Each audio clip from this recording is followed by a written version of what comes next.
Hello friends and fans of history, my name is Kate and welcome back to It Came From a Vlog. On today's episode of Curious and Clean, we're going to tackle my disgusting fridge and we're going to talk about the origins of Valentine's Day, some of which just might surprise you. If you're new here, welcome. This is another episode of my series Curious and Clean, a series inspired by my love of cleaning videos and interesting stories. So whether you're here for cleaning inspiration or you're just a super curious person like myself, I'm glad that you're here. Now let's get curious and clean. When you think of Valentine's Day, the first things that come to your mind might be chocolates and heart-shaped candies and big bouquets of roses, all the cliches. So you might be surprised to find out that Valentine's Day actually has some dark and mysterious roots. When I was a kid and I was taught about Valentine's Day, I was always given some blanket statement that it was based on St. Valentine's, and they just left it at that. But that's a very romanticized take on this romantic holiday. The truth is much darker, bloodier, and more muddled. Historians largely agree that Valentine's Day originated as a liturgical feast to celebrate the decapitation of a 3rd century Christian martyr, or perhaps 2, because there is some debate on this matter. It seems like a big leap to go from beheading to a holiday associated with love, so how did it really get this way? Part 1, St. Valentine's. Will the real St. Valentine please stand up? There were actually 2 St. Valentines that were executed on February 14th, just in different years, by the same emperor, Claudius II. This is a time when persecution of Christians was very common in Rome, and there was also another St. Valentinus who was also killed in a different time and place. Most historians believe that the Catholic Church established St. Valentine's Day to honor one of these men, but debate as to which one continues.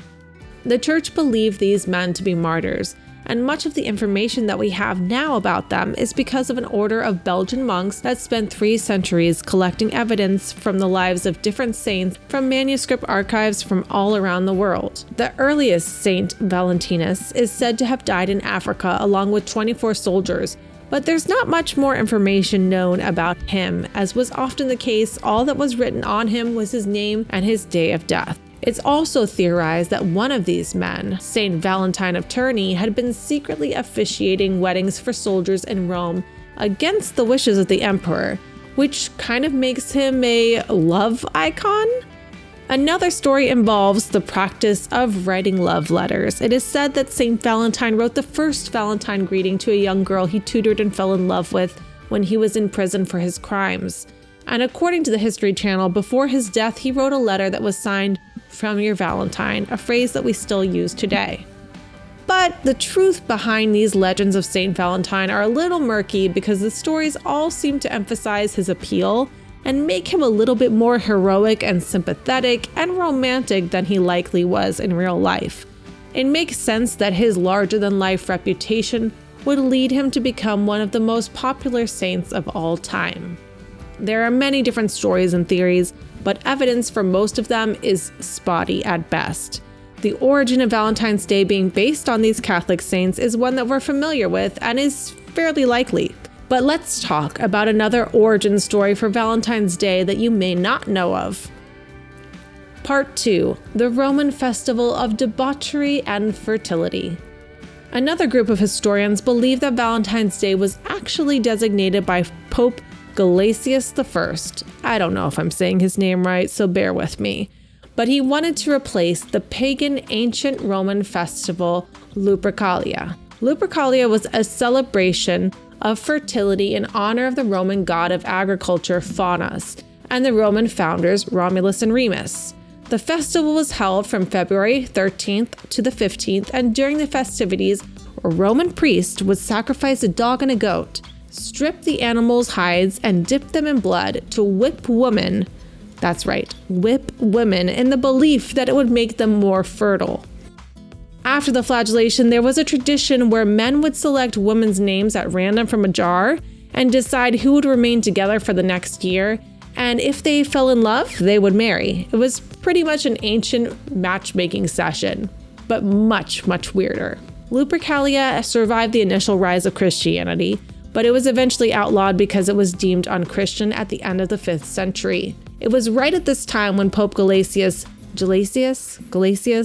I don't know, declared the first Valentine's Day to be on February 14th. The Catholic Church may have decided to place Valentine's Day right in the middle of February in an effort to Christianize this Roman pagan celebration, similar to the way that they did Christmas. Part 3. Chaucer and Shakespeare. A holiday by any other name would smell as sweet. Jack Orridge, a University of Kansas English professor, has a different theory about Valentine's Day. He believes that the poet Geoffrey Chaucer was the OG influencer who made the link between Valentine's Day and love.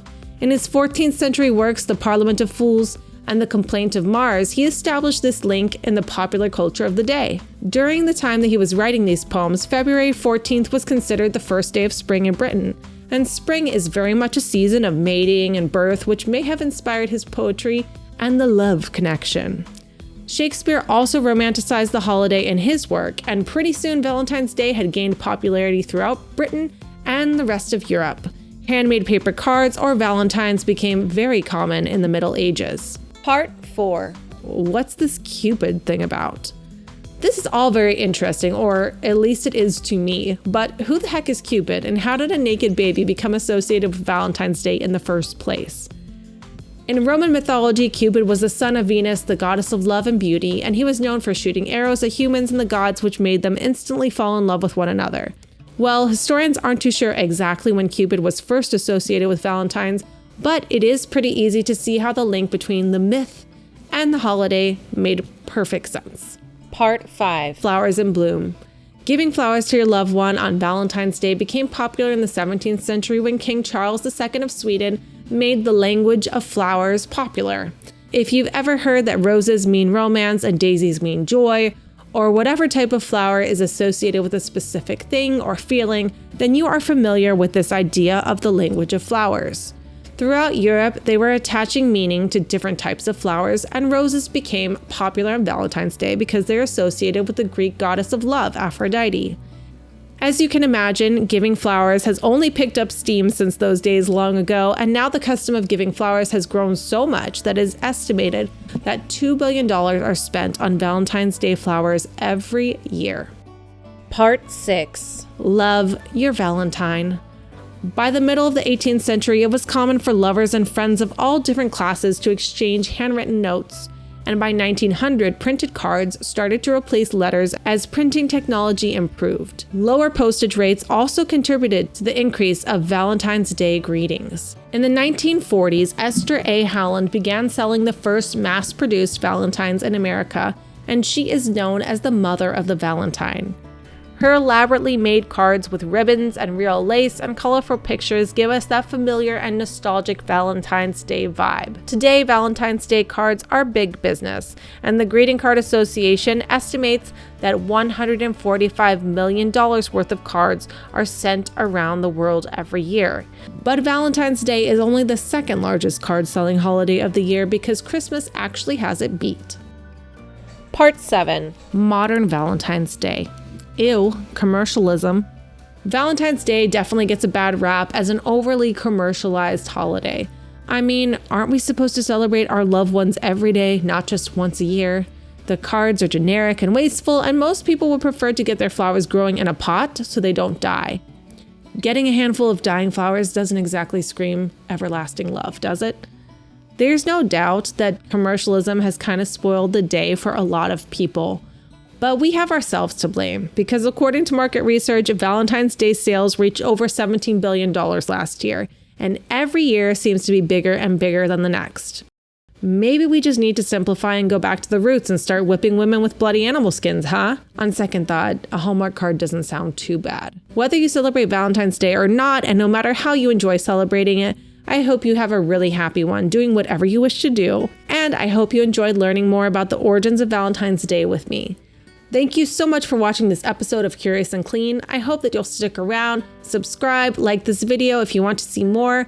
Be sure to check out my Curious and Clean playlist on my channel to watch more cleaning inspo and learning new stuff videos. I'll see you next time here on It Came From a Vlog.